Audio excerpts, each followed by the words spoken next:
When my sister-in-law was giving birth to my nephew, she had a difficult delivery. On my suggestion, she switched from a natural birth to a C-section, which saved her life. However, after giving birth to my nephew, my sister-in-law blamed me for not allowing her to have a natural delivery, claiming it caused my nephew to be born with congenital intellectual disabilities and diagnosed with a mental impairment. Upon hearing the news, my mother angrily scolded me.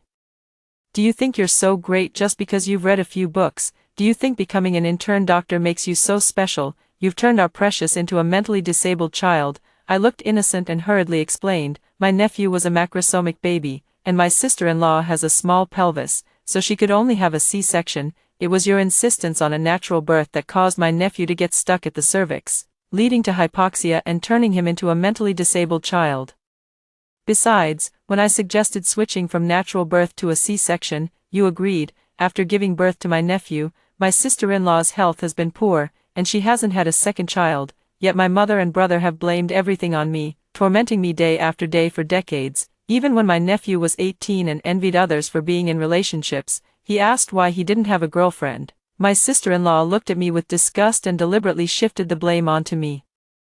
"Blame your aunt. If she hadn't insisted on mom having a C-section, you would have had a girlfriend long ago." My nephew, furious and humiliated, joined forces with his parents and my mother to sever the tendons in my hand, leaving me unable to hold a scalpel again. Then they sold me into the deep mountains to be the wife of an old bachelor, turning me into an emotionless breeding tool. When I died with deep resentment, they were happily in love using my wealth. When I opened my eyes again, I saw my sister-in-law lying on the delivery bed in agony. I quietly stepped aside, watching as the natural birth turned into a C-section, just to see if my nephew could be born. In the hospital room, a battle between mother-in-law and daughter-in-law is about to erupt. Shouts of anger and cries of agony fill the entire room. "What do you mean by a C-section? What if it harms my grandson's intelligent brain? Everyone can have a natural birth, why can't you? You think you're so special." "Natural birth, it must be a natural birth, only then will the child be smart." Mom's tone was sharp and harsh. She didn't consider at all how my sister-in-law was already writhing in pain on the hospital bed. I was pulled back to consciousness by the argument and realized I was standing in the hospital room. There was no pain from a difficult childbirth tearing beneath me, and my hands, whose tendons had been severed, could still clench tightly. Could it be that I've been reborn?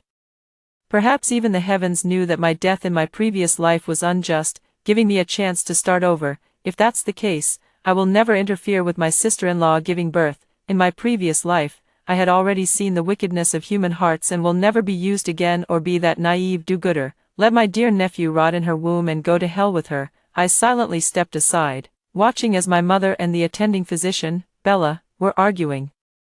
To the family of the expectant mother, I must emphasize once again that attempting a natural birth with a macrosomic baby carries extremely high risks. If things go wrong, we might not be able to save either the mother or the child. The safest option is a C-section, Bella patiently explained to my mother, as this was a matter of life and death. However, my mother waved her hand impatiently, cutting Bella off directly, not wanting to listen to any more explanations.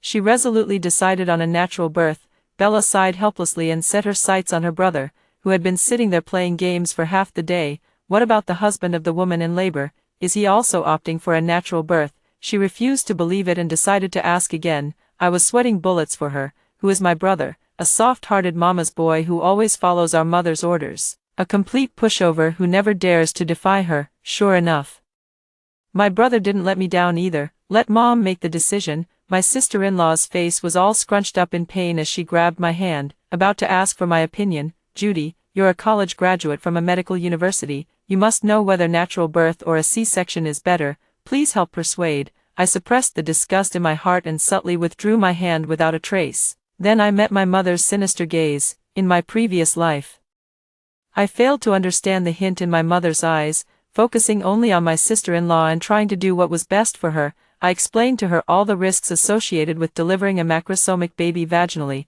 birth canal injuries, damage to the pelvic floor muscles, and in severe cases, can lead to uterine rupture and bladder damage. Once the delivery period is prolonged, poor uterine contractions can also cause postpartum hemorrhage. Vaginal delivery not only harms the mother but also endangers the child. Clavicle fractures, hypoxia and asphyxia, brachial plexus nerve injuries, or intracranial bleeding.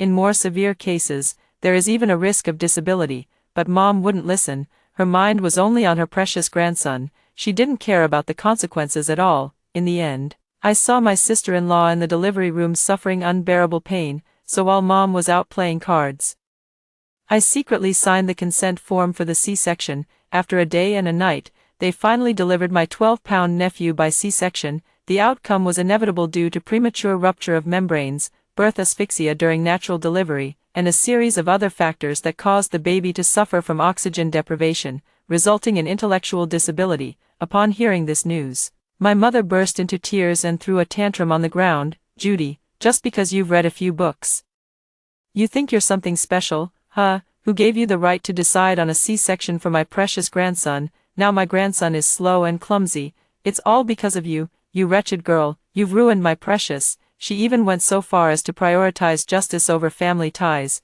going to the hospital director to demand my dismissal, and she demanded that other hospitals not hire me. "A doctor like you, with no medical ethics, still wants to treat and save people. Why don't you just die?" It's precisely because I have strong medical ethics that I put patients first.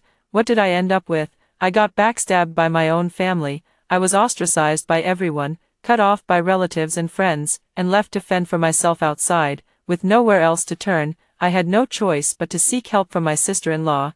I thought she would help me out of gratitude for saving her life, but instead, she turned against me. "If it weren't for you, I could have given birth to your nephew naturally. Because of you, your nephew has become slow and clumsy. Now that everyone dislikes you, it's your own retribution." When Precious grew up, she severed my tendons and sold me to the deep mountains as a breeding tool. After I died, my soul still followed my sister-in-law's family, watching them love each other dearly. I couldn't rest in peace even in death. Natural birth, then let it be natural. It would be best if the fetus died in the womb, taking 2 lives at once. It's not that I'm malicious, this is simply my sister-in-law's fate. By helping her defy fate, I ended up harming myself. Let them follow fate then. This time, I absolutely won't be the scapegoat. The memory ended, and I was pulled back to reality. Mom, my sister-in-law, and my colleagues were all staring at me. Mom's eyes seemed to say, "If you say the wrong thing, I'll tear your mouth apart." As the attending physicians, Kevin and Bella, were also looking at me with helpless eyes. "Judy, you didn't read Autumn in My Heart for nothing. You should know this is a matter of life and death, you terrible person." As an intern, it's understandable that they were afraid I might act recklessly. Meanwhile, my sister-in-law was looking at me with a pitiful expression. I looked away, pretending not to see. In my past life, I was harmed by this pitiful appearance. You must know that empathy is the last thing a medical professional should indulge in. I smiled slightly, purely out of politeness. "We respect the family's wishes. Since you've decided on a natural birth, then a natural birth it is." Hearing this, Mom finally smiled with satisfaction. Kevin and Bella, however, stared at me wide-eyed, unable to believe these words had come from my mouth. The lingering hope in my heart finally died, seeing that I, her only hope, wasn't going to help her. My sister-in-law cried even louder. "Mom, it's all your fault. Why did you feed me so much during my pregnancy? Now look, I can't even give birth." I glanced at my sister-in-law's prominently bulging belly and gasped. From the start of the pregnancy, it was all kinds of supplements. There's a kind of thinness called, "Your mother-in-law thinks you're thin." At the 6-month prenatal checkup, the doctor had already warned that the fetus was at risk of being too large and advised eating less. My mother covered her ears and continued to feed her, until my sister-in-law, who originally weighed 100 pounds, was carrying a 12-pound baby bump. When out in public, people often thought my sister-in-law was pregnant with septuplets. It was a blessing that my sister-in-law didn't develop gestational diabetes or high blood pressure. It's just a case of macrosomia, no big deal. When Mom saw that sister-in-law was starting to blame her, she immediately raised her voice. "Hey, are you blaming me now?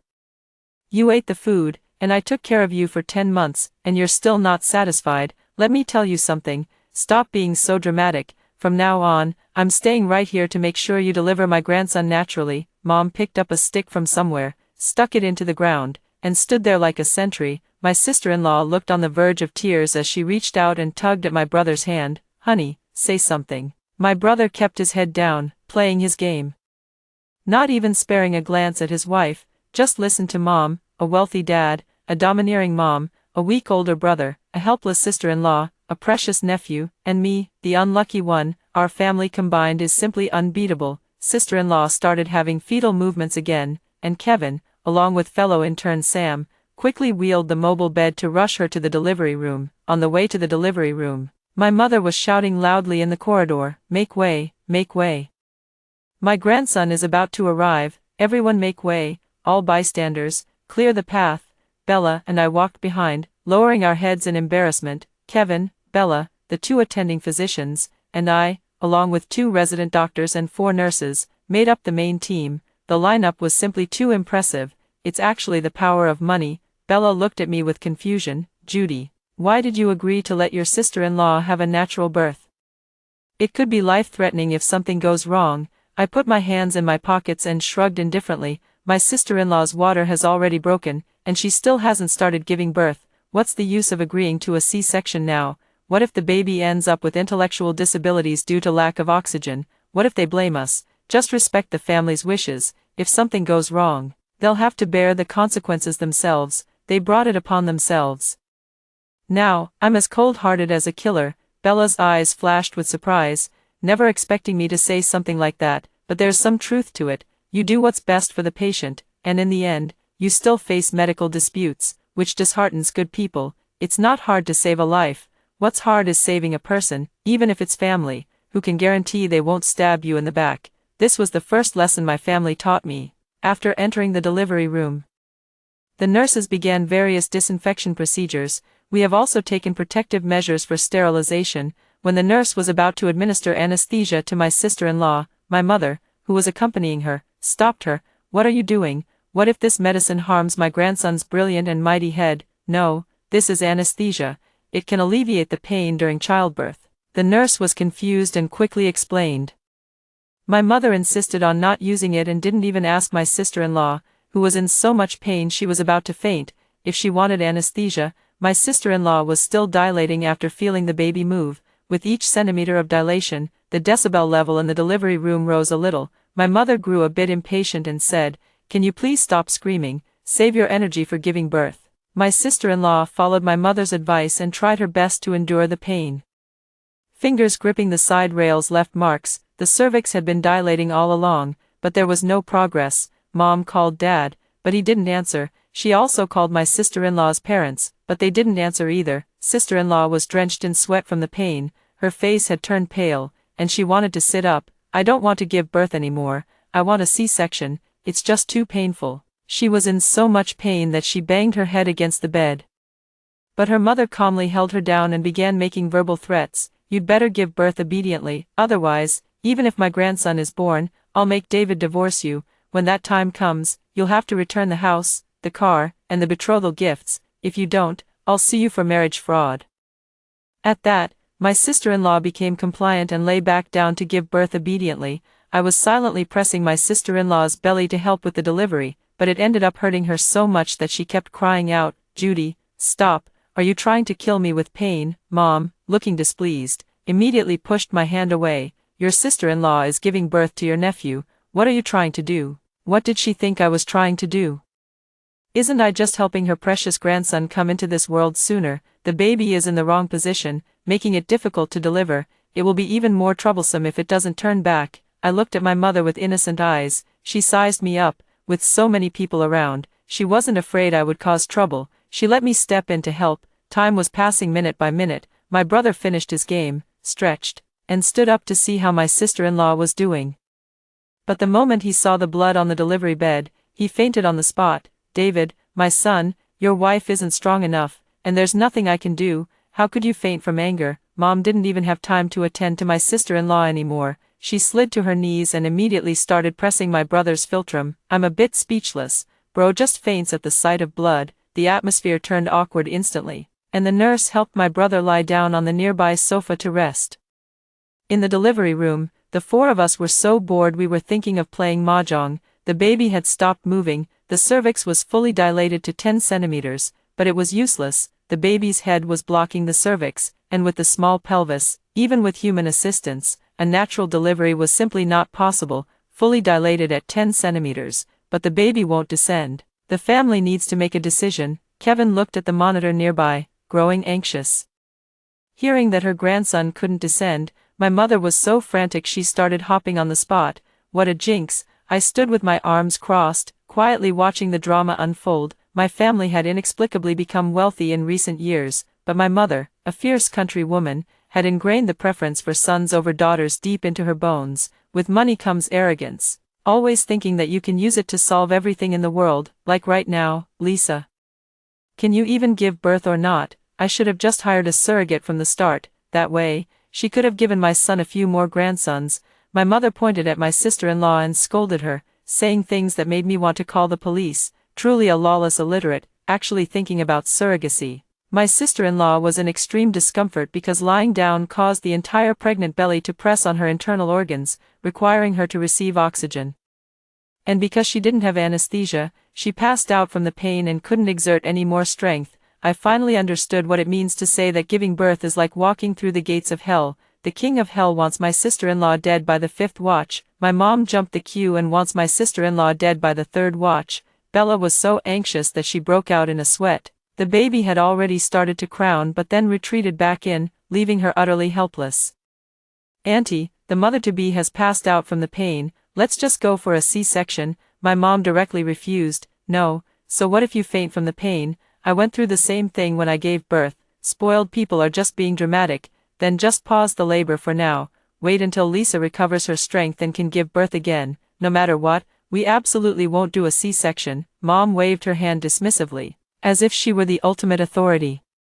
I finally understood why people say ignorance is truly terrifying. This is really the first time I've heard that childbirth can be paused. I should be grateful that I've lived this long. It's nothing short of a miracle. However, Mom really is wealthy. She directly booked the entire delivery room, ready for my sister-in-law to give birth at any moment. Everyone stood by, drinking water and resting, quietly complaining about Mom's various bizarre behaviors. How could your mother be like this?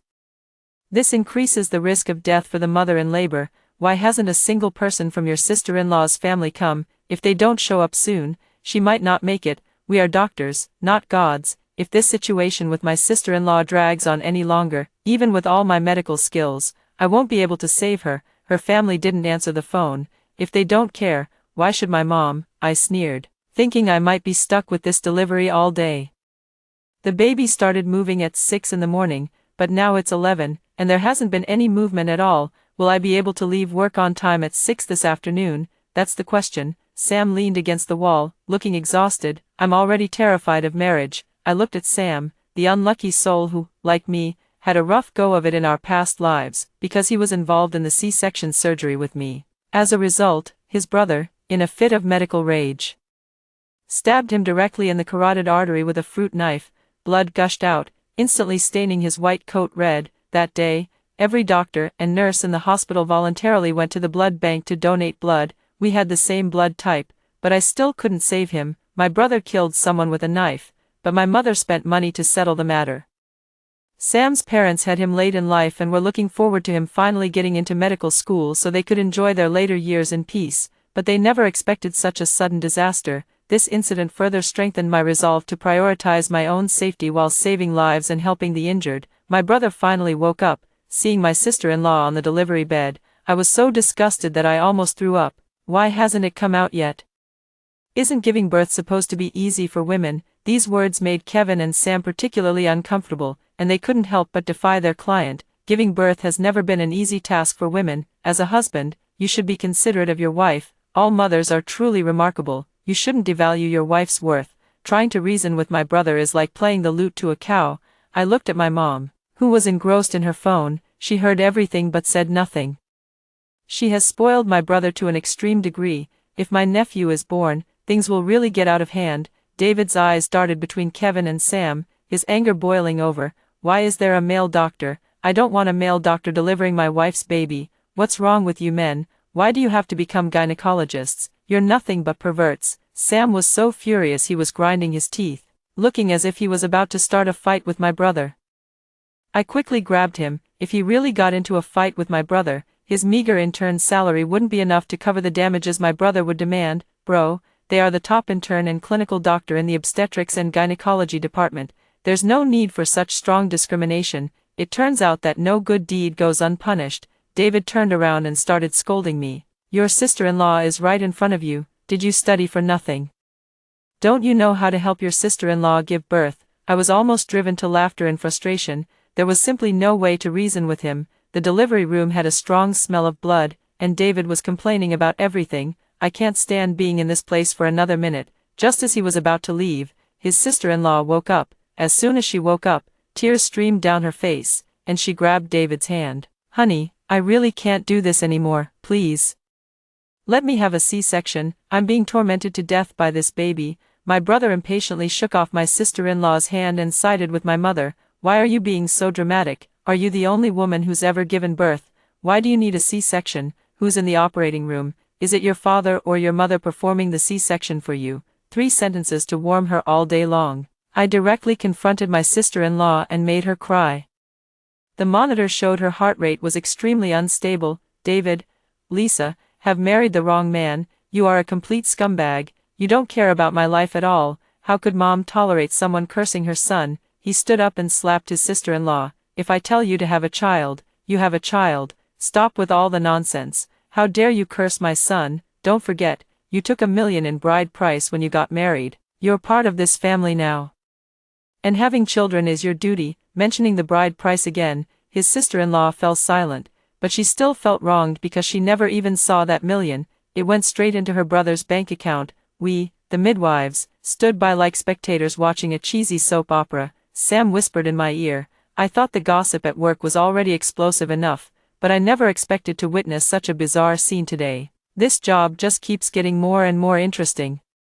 My sister-in-law was still crying, and my mom was getting impatient again. Can you stop crying? It's just bad luck. Hurry up and get the oxytocin. I'm in a hurry to hold my grandson. Anesthesia is too expensive to spend money on, but oxytocin is spent without hesitation. It's just that with this induced labor, my sister-in-law's pain doubled. There was no other way. My mom had paid for it, so I injected it into my sister-in-law's lower abdomen. Within 5 minutes, the fetal movement became very obvious. The sister-in-law had regained the strength to give birth, but after half an hour, the baby's head still wouldn't come out. The bleeding is heavy, so we need to request blood from the blood bank. At this moment, the relatives from the sister-in-law's family hurriedly arrived. A swarm of people rushed directly into the delivery room and couldn't be driven away. Everyone was already indifferent. So what if there were germs?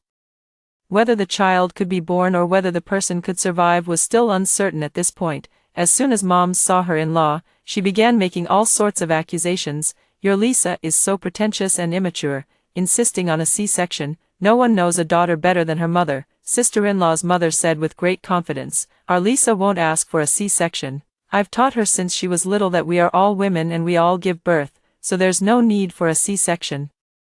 How ugly is an extra scar on the belly, right? My sister-in-law's mother smiled at my mother with an especially fawning expression, deliberately trying to please her. I never had high expectations for my sister-in-law's family in the first place, and sure enough, they turned out to be hypocritical self-servers. I directly shattered my sister-in-law's mother's beautiful fantasy. My sister-in-law is currently unable to deliver naturally, which has put her life in critical danger.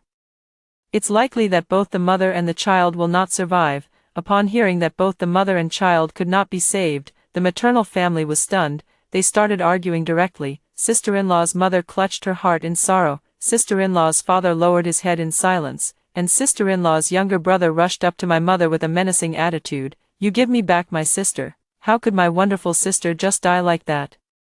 My mom didn't spoil him at all and directly slapped him. He's dying, not dead yet. Don't cry at the wrong funeral. Sister-in-law's younger brother Jack immediately stopped crying, as if nothing had happened. I went to find my brother to play games, still shamelessly saying, so you're still giving birth. It's nothing serious, no need for me to worry at all. I helplessly rubbed my forehead, thankful it wasn't my brother. Otherwise, I'd rather not have this child at all and deal with him first.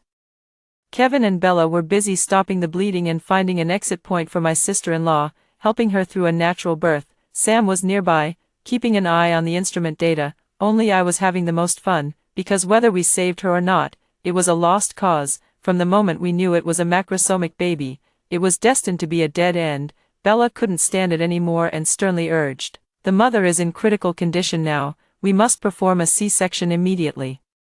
Or both the mother and the baby will be lost." I had already said this once before, but no one listened. Now everyone heard it, but they were still hesitating between a C-section and a natural birth, not placing much importance on the sister-in-law's life. My mother reacted as if facing a mortal enemy the moment she heard the words, C-section. Why a C-section? Everyone can give birth naturally. So why is she the only one who can't? I think your hospital just wants to squeeze more money out of me. Well, look at the precious daughter you've raised. Is she going to die without a C-section? Only then did my sister-in-law's mother have a moment to check on her daughter's condition. She couldn't help but gasp in shock and tried to reason with my mother-in-law. The words may be blunt, but the reasoning is sound. If it really can't be delivered naturally, there's no other choice. What about a C-section? You said the baby started moving at 6 in the morning, and it's already 1 in the afternoon. We've even finished our meal and come over, and the baby still hasn't been born. It's truly unexpected that the reason behind the loss of contact was because of having lunch at noon. Mom immediately jumped up and started yelling, "No C-section, I said babies born naturally are smarter."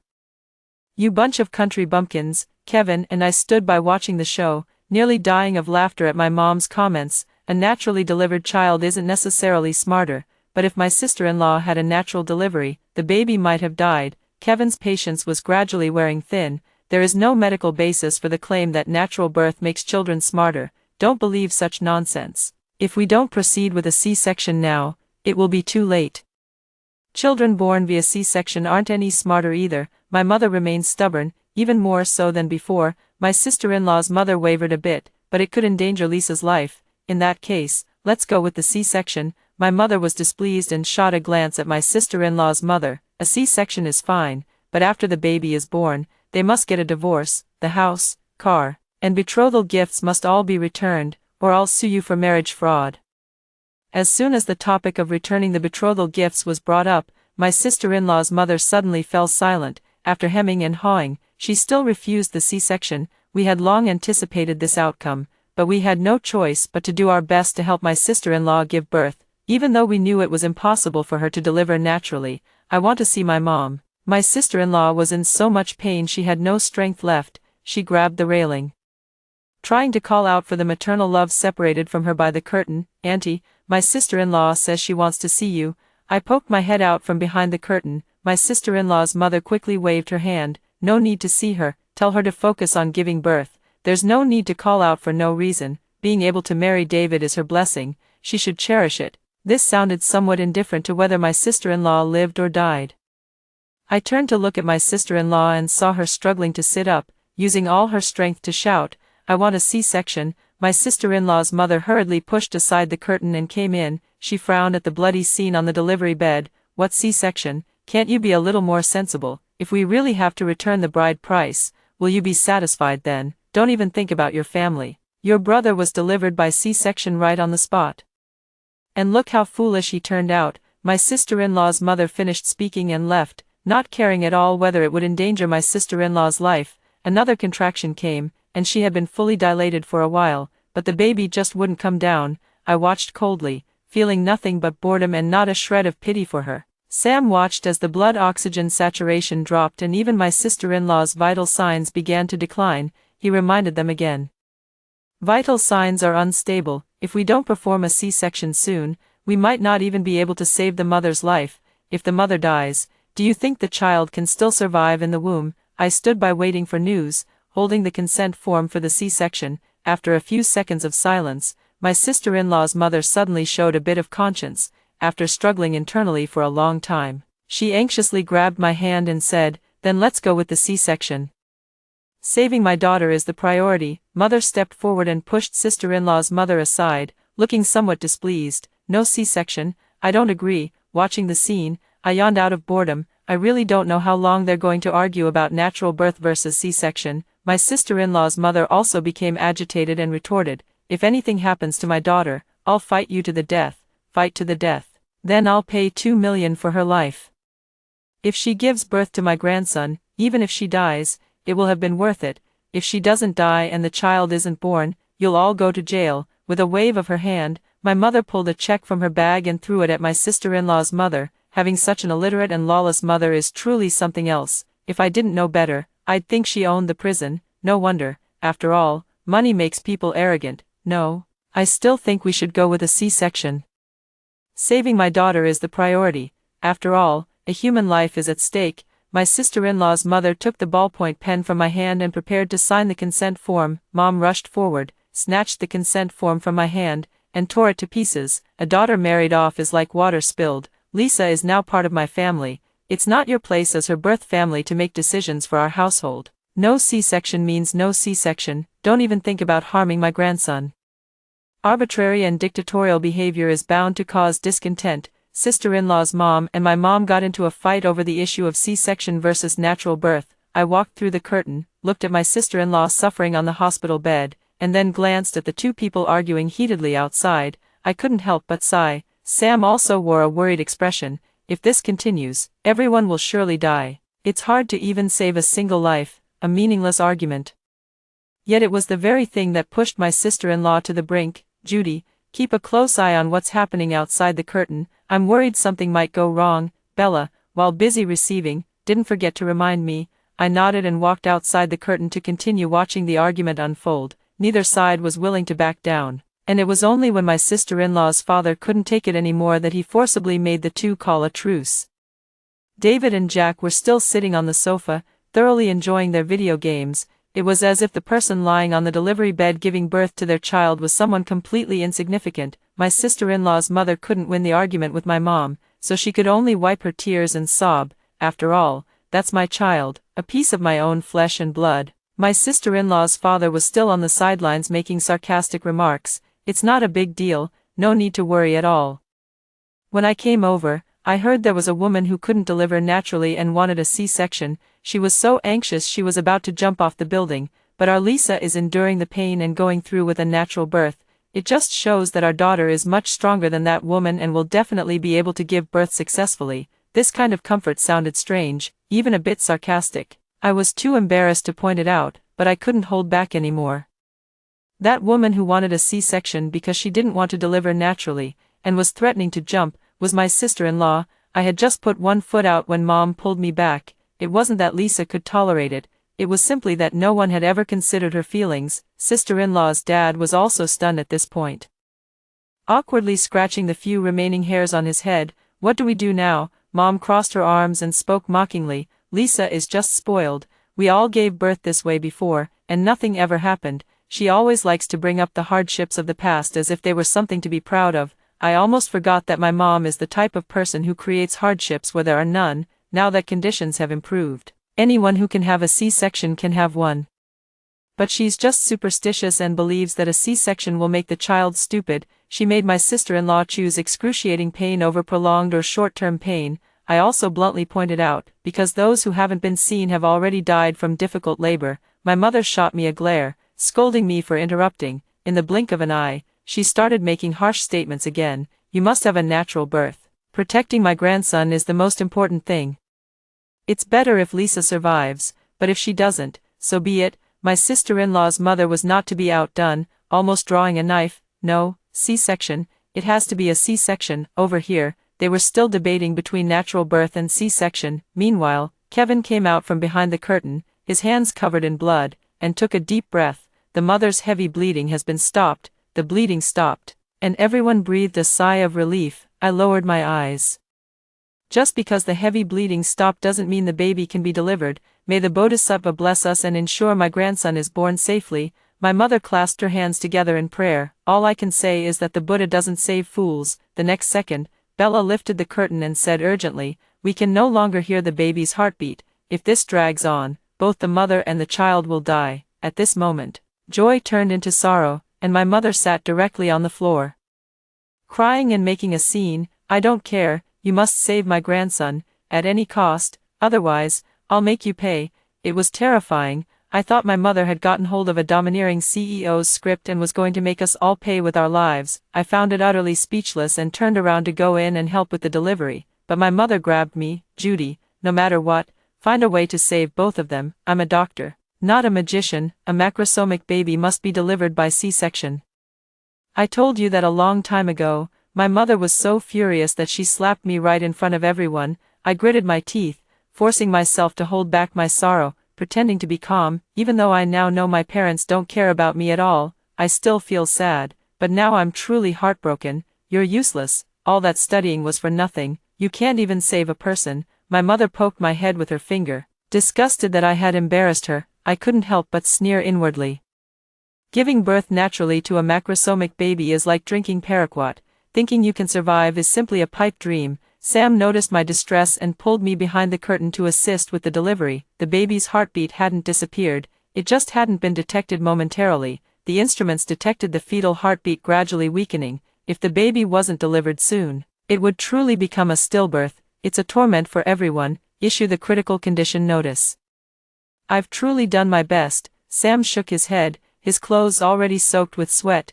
It's useless. It's not like we haven't issued them before. From 6 o'clock until now, the critical condition notices we've issued are almost like wholesale. But even so, the people outside the curtain still didn't care. I was talking about the child's critical condition notice. If it's stuck in the cervix for too long and can't be delivered, it's no wonder it would die, I added. Sam looked at Bella to seek her opinion. Bella then nodded. He walked out from behind the curtain, and the mother, who had been eagerly awaiting the arrival of her grandson just moments before, broke down in tears upon hearing the bad news about her grandson. "Lisa, you jinx, are you only satisfied when you've killed my grandson?" Behind the curtain, the sister-in-law, who had been unconscious, suddenly opened her eyes. It seemed as if the nephew in the womb could hear the commotion outside. As his movements became increasingly intense, could it be that he was eager to come out? I'm afraid it might not come out. The sudden fetal movement caught my sister-in-law off guard, and with each dilation of the cervix, her screams were continuous. Yet even so, there was no sign of my nephew's head emerging. In fact, the fetal movement was so intense that it caused my sister-in-law to faint from the pain again right after waking up. A natural birth with a macrosomic baby and no anesthesia, it's like stacking all the death buffs. She even went into a state of shock. The situation happened so suddenly. Sam and I were trying to save my sister-in-law, while Kevin and Bella were doing their best to press down, trying to help the baby come out on its own. We were completely overwhelmed, and on top of that, we had to listen to the mother outside the curtain nagging about natural birth. They put my sister-in-law on a ventilator.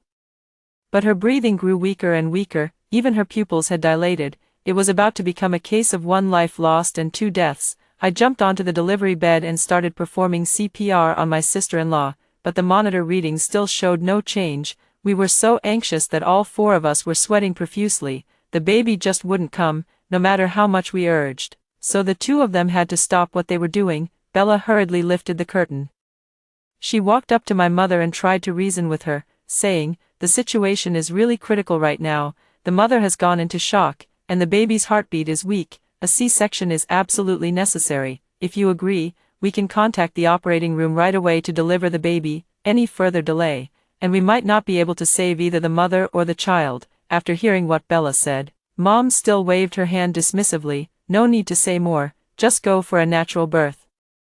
"I don't believe that if I don't have a natural birth, I won't be able to deliver the baby. Your hospital just wants to make more money off me." It was expected. I wasn't even surprised. Sam is a person of strong emotions and couldn't hold back at all. He rushed out to scold someone, but I stopped him. "If she wants to think that way, there's nothing we can do. We might as well do our best and leave the rest to fate. The surveillance has been recording all along. And it's clear that we've been suggesting a C-section all this time. It's just that the family members are unwilling." After I persuaded him like this, Sam also calmed down. "All we can say is, let go of the savior complex and laugh at the fate of others," because my sister-in-law remained unconscious.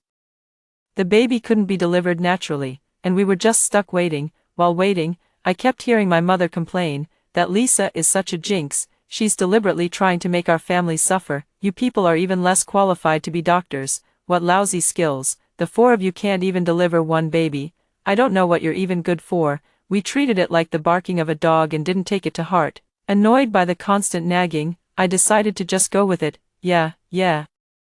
Whatever." Unhappy with my attitude, she angrily tried to kick all 4 of us doctors out of the delivery room, but as soon as she opened the door, she ran into Mia, the head of the obstetrics and gynecology department. Seeing the 4 of us nearly bump into each other, the head quickly steadied me and said, "What's going on here? Be careful when you walk." Before I could even speak, my mom, with her sharp intuition, beat me to it and started scolding us. "Your director Mia from the obstetrics and gynecology department, right? Your staff members are all incompetent and lack professional ethics. Take my daughter Judy, for example. she actually dared to talk back to me. The director, who had been a bit angry just moments before, immediately fell silent. She looked at me, fully aware that my mom was the one causing trouble. My mother pushed me aside, walked up to Director Mia, and held her hand. Director Mia, my daughter-in-law is having some difficulty with a natural delivery. It's been from 6 in the morning until now, 2 o'clock, and she still hasn't given birth. Could you please help deliver the baby? Just as the director was about to agree, I quickly stopped her. Wait a moment, the expectant mother is at 40 weeks full term, but the fetus is oversized, weighing a full 12 pounds. She has also experienced heavy bleeding before, along with breathing difficulties and symptoms of shock. We've pulled her back from the brink of death several times already. I hope Director Mia would carefully consider this, as it was no small matter. I don't want Director Mia to be criticized by my mother before her retirement and have a stain on her record. Whether the child is born or not, it's going to die anyway. Seeing me stop the director from delivering the baby, my mother slapped me on the arm again. Judy, the one on the delivery bed is your own sister-in-law. Mind your own business. If you say one more word, I'll slap your mouth shut. I had no time to explain as the nurse hurriedly pulled back the curtain and shouted at us, the mother's condition is deteriorating. There was no time left for hesitation or second thoughts. Director Mia changed into green surgical scrubs, disinfected, and led the 4 of us into the delivery room. She also instructed the nurses to clear the area, ensuring all non-essential personnel were removed, even through a closed door. I could still hear the sound of my mother and my sister-in-law's family arguing. None of you James family members are any good. You only care about the grandson, not my daughter. Is your daughter so precious? My grandson is the most important. The noise was so distracting that I was called out by the head nurse to calm the family down and prevent them from disturbing the mother in labor. Seeing me come out, my mother's eyes were full of disdain. What? Did your director find out you're incompetent and send you back? The director asked me to tell you that in this situation, we definitely can't save both. We have to prepare for the worst and save one. I said it all in one breath, waiting for their reaction. Apart from my mother, who firmly insisted on saving the baby, everyone else was undecided. I watched the time on my watch pass by, second by second. The voice of my sister-in-law inside the room was also extremely miserable. As if she were enduring some kind of torture, my mother and my sister-in-law's mother almost got into a fight again, pushing and shoving each other. Save the child, I want my grandson. No, save the mother. The two families are at a stalemate and there's nothing I can do but wait like this. Anyway, if this drags on, it's not my life on the line. My mom has a hot temper, and my sister-in-law's mother disagreed with her. In a fit of anger, she hit my sister-in-law's mother and said, "Save the mother, save my ass. How can she be as precious as my grandson? You just want money, don't you? Once my grandson is born, I'll give you another $1 million. How about that?" So, is this considered an open threat? My sister-in-law's mother thought it over and felt that what my mom said wasn't entirely without reason. A daughter can be replaced, but if $1 million is gone, it's really gone. Then, save the child. We can only blame Lisa for her bad luck. My sister-in-law's mother sighed and lowered her head. No one else said anything more. My sister-in-law's life didn't matter much in their eyes. I nodded and went in to deliver the message. My sister-in-law on the delivery bed was still gripping the guardrails and pushing with all her might, unaware that everyone had already given up on her. "Sister-in-law, Mom asked me to tell you that only one can be saved in this delivery, and they've chosen to save the baby. Your own family feels the same way. They don't think you're worth $1 million and see you as nothing more than a tool for bearing children." I stood in front of her, looking at her somewhat helplessly. My sister-in-law suddenly quieted down, staring at me wide-eyed, her hair already soaked with sweat and sticking to her face. "What did you say? They're saving the baby?" I nodded, and she suddenly lost all energy, lying on the delivery bed and laughing, causing her wound to start bleeding. The baby, which had already begun to crown, retreated back inside. The director and Bella stared at me with a hint of reproach. My sister-in-law's face was deathly pale, and the intense pain from below made her furrow her brows tightly. Now I finally see my mother-in-law's true colors. What's the use of seeing it clearly? In our past life, she killed me, and yet we still ended up loving each other dearly. She reached out and grabbed my hand, her eyes welling up with tears. "Judy, you know how I've treated you before. Please, save me, won't you? Save the mother, definitely save the mother." I smiled without saying a word. What does it matter to me? In my previous life, she falsely accused me, severed my tendons, and sold me to an old bachelor to bear children. she was involved in every single one of these incidents. Now she wants to beg me to save her. In my previous life, when I was struggling to give birth in a pigsty, no one came to save me, naturally. I wouldn't save her in this lifetime either. I won't choose to save the child or the mother. What comes to mind is 2 lives lost, as a child with intellectual disabilities would only be a burden to live. Only death can bring liberation. I walked out of the delivery room and told my mother that my sister-in-law had refused to prioritize the baby and insisted on saving the mother instead. My mother immediately reacted, standing at the door of the delivery room and shouting, "Lisa, have you no conscience? You carried the baby for 10 months, and you want to save yourself. How can you be so selfish? If you kill my grandson, I will kill your entire family." That one sentence managed to offend my sister-in-law's entire family, and at that point, the $1 million no longer mattered. I'm afraid of having money but no life to enjoy it.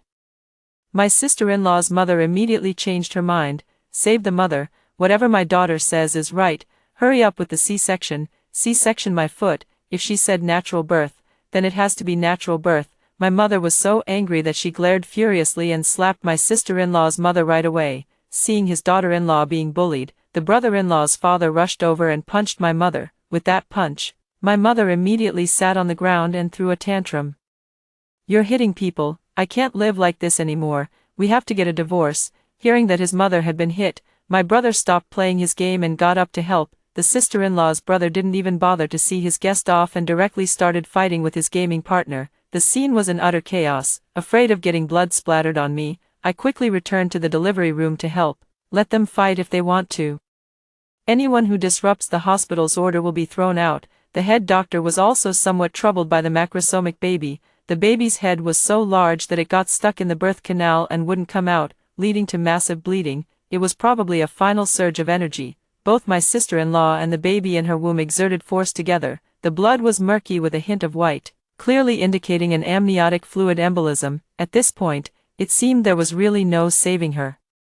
Save the baby. The mother can't be saved anymore. The head doctor felt a pang of distress and began pressing down on my sister-in-law's abdomen with all his might. My sister-in-law was in so much pain that her eyes were glazed over, and she couldn't make a sound anymore. Everyone began to focus on their respective tasks, and after giving up on my sister-in-law, they started to act more forcefully. The baby's head finally squeezed out of the birth canal, and my sister-in-law, in agony, widened her bloodshot eyes and screamed, "Hurry!" The head doctor was so anxious that sweat poured down his face. The most critical issue now is that the shoulder is stuck on both sides of the birth canal. I originally thought that the baby's head emerging meant the worst was over. Now the shoulder is stuck again. It's like hitting another major obstacle, one difficulty after another, at the family's request. My sister-in-law's feelings are now completely disregarded, without anesthesia. A 5-centimeter-long episiotomy was directly performed. Finally, my giant nephew, weighing 12 pounds, was born, covered in blood and amniotic fluid, with long limbs that didn't resemble a newborn at all. What a pity he didn't rot in the womb. No regrets, because he didn't even cry once from the moment he was born. The head doctor and I finally breathed a sigh of relief, then turned to look at the electronic clock on the wall. Time of birth, August 15, 2024, 3:07, 4 p.m. The nurse couldn't even lift such a large baby and had to rely on Kevin to help carry him to the scale. 13 pounds 2 ounces, a boy, but this baby isn't crying. The nurse looked bewildered, unable to hold the baby properly, so she had Kevin hold it instead. I watched as my sister-in-law closed her eyes completely and calmly said, "Check if there's still a breath." That one sentence sent a chill down the nurse's spine. Kevin tried to check for a breath and only then realized the baby's body had already turned cold. He attempted to perform CPR, and the director glanced at the electronic watch again. Time of death, 3:08, 18 p.m., August 15, 2024, born and dead at the same time. This is fate. Having given up on the child, Sam and Kevin were still doing everything they could to save his sister-in-law. The heart monitor beside them showed a flat line, beeping steadily, the moment my nephew was born. My sister-in-law's heart had already stopped. The delivery bed was stained with my sister-in-law's blood, dripping onto the floor. She had truly experienced the agony of tearing. Outside, my mother and her family were still waiting for news. We had no choice but to push my sister-in-law, covered with a white sheet, and carry my lifeless nephew out to face them. Learning that both my sister-in-law and nephew were gone, my mother collapsed to the ground. After a moment, She started crying and screaming again. Impossible, the fortune teller said. My grandson has the face of a nobleman, he can't die, you're jealous of my grandson, you killed my grandson. My mother sat on the ground, grabbing my white coat and screaming. I was so upset that I brushed her off directly. Have you ever considered that a 13-pound baby can't be delivered naturally? The deaths of both my nephew and sister-in-law were caused by your selfishness. You are the murderer. And this is your retribution. This time, I finally stood my ground and left my mother speechless. Sister-in-law's family was much more reasonable than my mother and passed out from crying. My brother stood by the mobile bed, unable to muster the courage to lift the white cloth covering his wife, muttering to himself, how could she be dead? My mom said giving birth was supposed to be easy. Wife, I was wrong, please come back. Late affection is cheaper than grass. The bodies of my sister-in-law and nephew were sent to the morgue, and my mother kept calling out, Precious, all the way. Precious, in your past life, you ruined me. Don't blame me for not letting you be born in this lifetime, you forced me to do this. On the underground floor, the sound of crying and wailing continued, but Dad never showed up. The four of us could finally take a break, shower in the lounge, and change into clean clothes. After a long day, I finally got off work on time at 6 p.m. After taking off my white coat, I still had to go check the situation at the hospital morgue. I heard that when my mother saw her nephew's body, she tried to pick him up but he was too heavy, and she dropped him directly. She blamed herself, saying she probably should have had a C-section, and then cried until she fainted. After lying in the hospital ward for a while, I woke up and came to the morgue to cry. When she saw me coming, she looked like she wanted to strangle me. Judy, you jinx. It's you who killed your sister-in-law and nephew, you should pay with your life. Wasn't it you who refused the C-section? I said coldly, staring at her. My mother immediately fell silent and continued to cry while holding her grandson's body. The security guard watching over the morgue also looked troubled, having never seen such a stubborn person. I went back to rest alone, and the moment I lay on the bed, I felt how wonderful it was to be reborn. The next day, when I went to the hospital, it felt like the sky had fallen. Mom was chasing Bella, Kevin, and Sam, who had delivered my sister-in-law the day before, through the maternity ward with an axe, and at that moment, I was standing right at the entrance of the maternity ward. She saw me, raised the axe, and charged toward me. I signaled to the head nurse to disperse the crowd and started playing hide-and-seek with her. Judy, I must have had the worst luck in 8 lifetimes to give birth to you. You're just here to collect a debt. Give me back my grandson. That's the grandson I've been waiting for 10 months. My mom had completely lost it, her eyes fixed only on the 4 of us, chasing and slashing at whoever she caught. The hospital may not protect us, but it will definitely protect the expensive medical equipment it purchased. The damn tacit agreement materialized at this moment, as everyone hid behind the equipment in the emergency room. If Mom hadn't been a housewife, she would surely have had a place in the demolition company. The surveillance footage is clear evidence, showing that it was the mother who took an axe and completely destroyed all the equipment. Give me back my grandson, black-hearted hospital, you disregard human lives. The mother screamed, smashing a hole in the corridor floor with an axe, marking a spot. The onlookers were still confused, unaware of what had happened. The mother, armed with a weapon, stormed into the obstetrics and gynecology department, causing a scene and threatening to harm herself. She was eventually taken away by the police in full view of everyone. The head of the finance department rushed over to calculate the amount of compensation in the obstetrics and gynecology department. My mother was present, while at the hospital entrance, my sister-in-law's in-laws were causing a scene, holding my sister-in-law's portrait. I sat cross-legged at the hospital entrance, demanding an explanation. First, hospital disregards human life. 1 death, 2 lives. I want justice for my daughter. Upon hearing this news, everyone turned their gaze toward me, because the woman in labor is my sister-in-law, and the one who died is my nephew. The ones causing the trouble are my mother and my aunt. As a relative, it seems I should do something. I first went to the security department to get the surveillance video from the delivery room, saved it on a USB drive, and then gave it to Sam. Let him call the police and hand the USB drive over to the officers while he's at it. After watching the video, it will naturally become clear who is right and who is wrong. After dealing with the surveillance, I borrowed a loudspeaker from the security office and headed straight to the hospital entrance. Seeing me run out of the hospital, my sister-in-law's mother immediately glared at me with hostility. We're all relatives, so why did you have to kill my daughter? You have no medical ethics. You're not fit to be a doctor. You caused your brother to lose his wife, and you caused me to lose my daughter.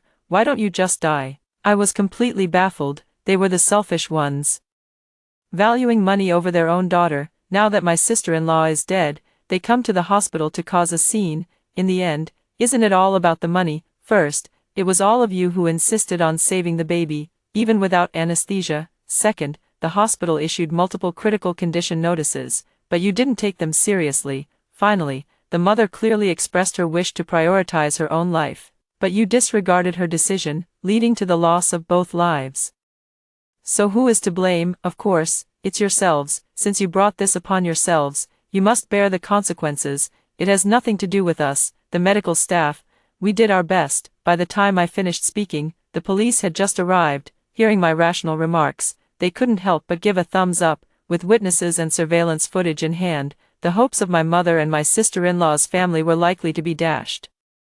The police determined that the hospital was not at fault. It was the family's misjudgment that delayed the treatment. The hospital, in the spirit of humanitarianism, compensated 30,000 yuan for the funeral expenses. However, all the medical equipment damaged by my mother must be fully compensated at the original price. My mother had no money, so she had to ask my father to step in. My old father, who I had no idea what he was busy with, finally showed up and spent 60 million to learn a lesson. It also made my father a poor man overnight. 2 days later, on August 18th, which was also the death festival on the 15th day of the 7th lunar month, it happened to be the day of the funeral for my sister-in-law and nephew. According to the customs of our hometown, the coffin had to be carried to the main road at 5 a.m. for the funeral procession, retracing the paths they had walked in life. And because I had to work the night shift from 10 p.m. on the 17th to 8 a.m. on the 18th, I didn't attend the funeral. Of course, I didn't want to go either. The obstetrics and gynecology department was quiet as midnight approached. The green glow of the emergency exit sign in the darkened corner seemed so eerie and terrifying. Just my luck. It's me, Bella, and Sam on duty again. I don't even dare step out of the office door. I was lying on the sofa about to fall asleep when Sam's words sent chills down my spine. It's a bit slow tonight. I immediately sat up from the sofa, almost screaming. You really shouldn't say that. You have to believe in the metaphysics of the hospital. When you say you're free, it will make you so busy you won't even have time to breathe.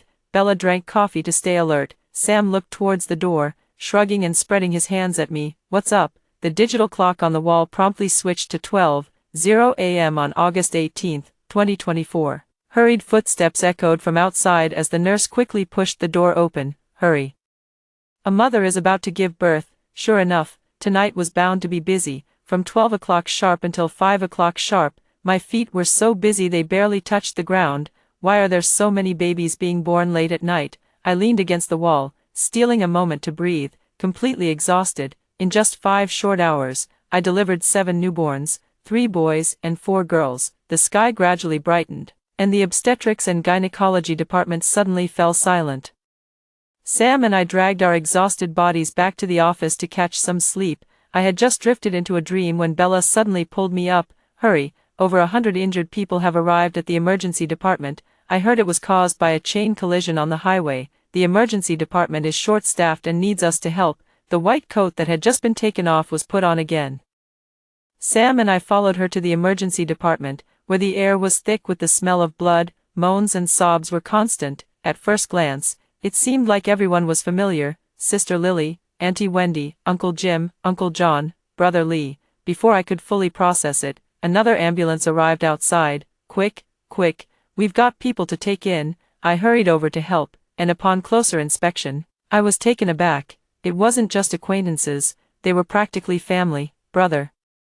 I had a puzzled look on my face, barely able to recognize him. The nurse beside me spoke as if in a hurry to finish. I heard they were on the highway for a funeral when they ran into heavy fog. A car crashed directly into a large truck. The collision caused a chain reaction, with the cars behind piling up and crashing into the funeral procession. The body in the coffin even rolled into the river and hasn't been recovered yet. I gasped in shock. It's just the ghost festival. And my sister-in-law's resentment is so strong that she took everyone away in one breath. Brother, your brother-in-law and his father-in-law couldn't be saved in time. They stopped breathing as soon as they arrived at the hospital, as if to let me see them one last time, and my mother narrowly escaped death, only suffering a few scratches. Unable to bear the shock of her brother's death, she became dazed and began muttering incessantly. Judy, bring my brother back to life. Bring my brother back to life. Lisa has come to claim my life. She's here for revenge. This is my punishment. I had no time to attend to my mother while trying to save someone. When I finally managed to glance at her, I saw her walking out of the hospital entrance, and at that very moment, a flower pot fell from the sky and struck her directly on the head, killing her instantly. It was simply a stroke of terrible luck. It's only been 3 days, and almost all of my family members are dead.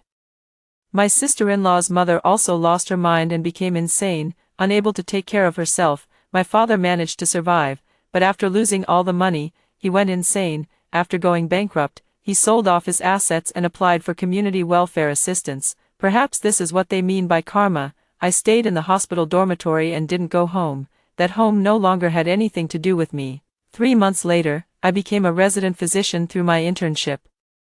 The department sent doctors abroad for exchange programs, and I was selected to be one of them. Go towards a better future, this time only for yourself, with a single glimmer of light, illuminate the loneliness of all beings. After hearing the story above, what are your thoughts? Feel free to share your opinions in the comments section. Looking forward to hearing from you. If you liked this story, don't forget to like it, share it, and subscribe to my channel. See you next time.